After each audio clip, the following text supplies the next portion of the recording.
नमस्कार दोस्तों, ocean network में आपका स्वागत।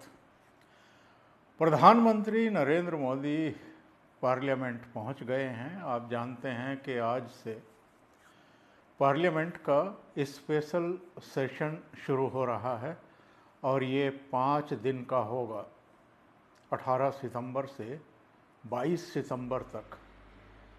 पहले दिन पुरानी संसद में ही ये सत्र होगा और जो अब तक की यानी 75 वर्ष की जो यात्रा है हमारी संसदीय प्रणाली की, संसदीय प्रक्रिया की, पुरानी पार्लियामेंट में जो अब तक कामकाज हुआ है और जो ऐतिहासिक घटनाओं की पुरानी पार्लियामेंट साक्षी रही है, उसको लेकर के, अब तक के अनुभवों को लेकर के, अब तक की सीख को लेकर के इसमें चर्चा होगी पहले दिन।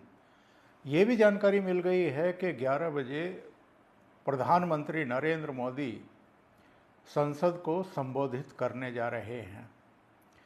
इसके अलावा उन्होंने पार्लियामेंट पहुंचते ही जो मीडिया से बातचीत की है उसमें उन्होंने ये कहा है कि साहब, रोने धोने के लिए तो बहुत अवसर आएंगे, इसके बाद आप रो लीजिएगा।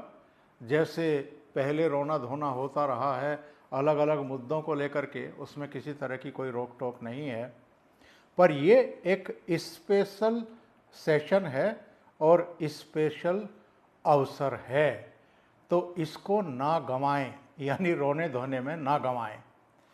और एक संकेत भी उन्होंने अपने छोटे से संबोधन में दे दिया जो उन्होंने मीडिया से इंटरेक्शन किया है। उन्होंने कहा है कि ये जो सेशन है ये ऐसे अवसर पर हो रहा है जब भारत का चंद्रयान 3 सफल हुआ है, जब भारत में G20 समिट सफलता के साथ समाप्त हुई है और पूरे विश्व ने भारत की जो क्षमता है, चाहे अंतरिक्ष में हो या वैश्विक स्तर के कार्यक्रमों के आयोजन को लेकर के हो, पूरी दुनिया ने हमारा लोहा माना है और भारत के प्रति लोगों का, देशों का, दुनिया का नज़रिया बदला है। उन्होंने ये भी कहा है कि साहब, जो नई दिल्ली डिक्लेरेशन है ये अपने आप में एक ऐतिहासिक सफलता है। प्राइम मिनिस्टर ने बातों बातों में ये संकेत भी दे दिए कि ये छोटा सत्र है लेकिन ये ऐतिहासिक होने जा रहा है। और ये जो शब्द उन्होंने कहे हैं, ऐसा लगता है कि इसमें बहुत कुछ छिपा हुआ है जिसकी आशंका विपक्ष और मीडिया का एक पार्ट जो है वो व्यक्त करता रहा है। इसमें क्या छिपा है? अब याद करिए, जब ये मोदी विरोधी गठबंधन दल की मुंबई में बैठक चल रही थी 31 अगस्त और 1 सितंबर को, उसी समय इस स्पेशल सेशन की घोषणा की गई थी सरकार के द्वारा। प्रहलाद जोशी जो संसदीय कार्य मंत्री हैं, उनकी तरफ से एक ट्वीट आया था कि साहब 5 दिवसीय एक स्पेशल सेशन आयोजित किया जाएगा। और तभी से ये कयास लगाए जाने शुरू हो गए थे कि इसमें क्या होगा, क्योंकि अभी मानसून सत्र तो समाप्त हुआ ही है और केवल विधेयकों पर ही अगर आपको बात करनी है तो फिर आगे शीतकालीन सत्र भी आने वाला है, तब तक आप प्रतीक्षा कर सकते थे। लेकिन ऐसा नहीं हुआ, स्पेशल सेशन हो रहा है। तब ये बातें आई कि साहब, चूँकि शुभ मुहूर्त नहीं था नई संसद में प्रवेश करने का, क्योंकि जब हम कोई घर बनाते हैं तो गृह प्रवेश के लिए भी कोई शुभ मुहूर्त जो है वो जानकारी उसकी लेते हैं कि साहब नए घर में प्रवेश करना है, कौन सी शुभ घड़ी होगी। तो गणेश चतुर्थी से शुभ और क्या हो सकता है। इसलिए ये तय किया गया कि 18 सितंबर को पुरानी संसद का जो कंट्रीब्यूशन है इस देश के लोकतंत्र में, अब वो सही है, गलत है, खराब है, अच्छा है, उस पर एक चर्चा होगी।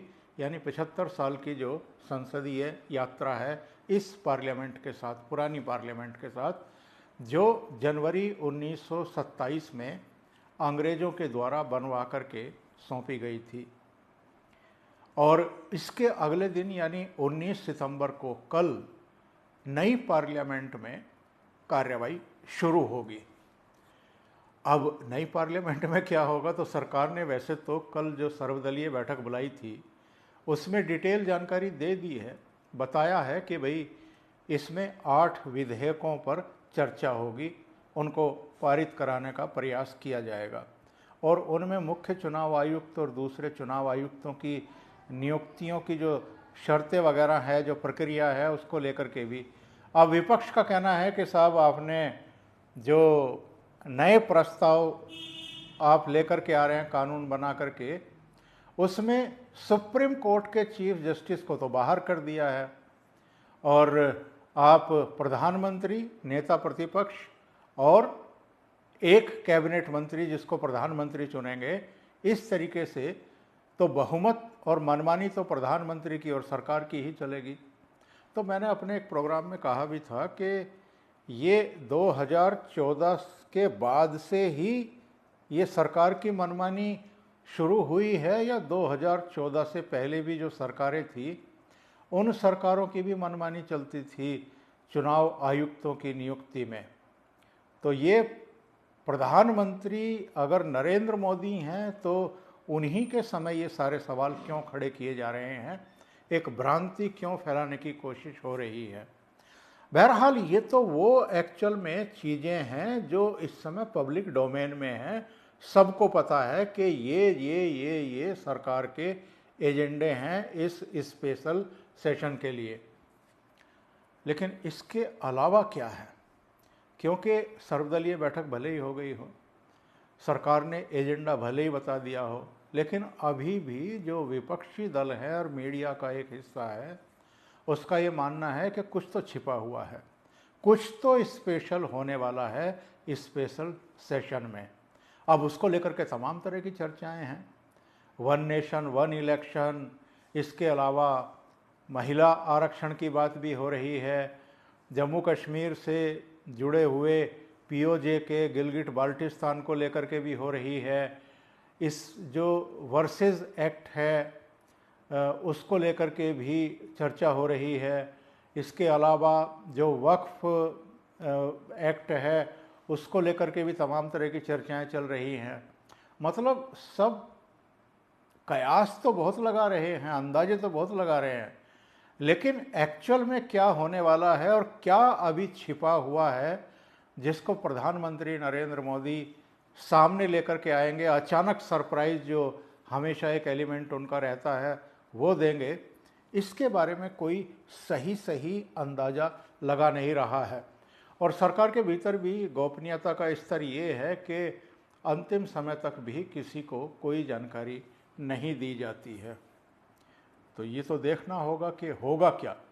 पर अभी तो कुछ ही समय बाद प्रधानमंत्री नरेंद्र मोदी लोकसभा में अपना उद्बोधन देंगे, 11 बजे का समय है, तो उस पर सबकी निगाहें रहेंगी कि प्रधानमंत्री के उद्बोधन में क्या होगा। जाहिर है मोटे तौर पर तो हम ये इस बात का अंदाज़ा लगा सकते हैं कि जो 75 साल की पुरानी पार्लियामेंट की अब तक की यात्रा है उसी पर वो फोकस करेंगे।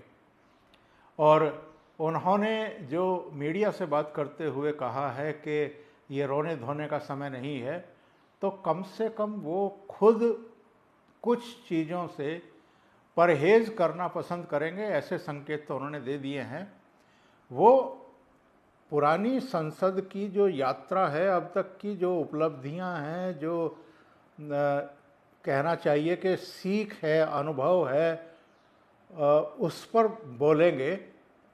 शायद मेरा ये मानना है, शायद वो तमाम उन विवादित मुद्दों को अवॉइड करेंगे जिनसे पहले दिन ही विवाद शुरू हो जाए और फिर ये 5 दिन का स्पेशल सेशन भी हंगामे की और आरोप प्रत्यारोप की भेंट चढ़ जाए।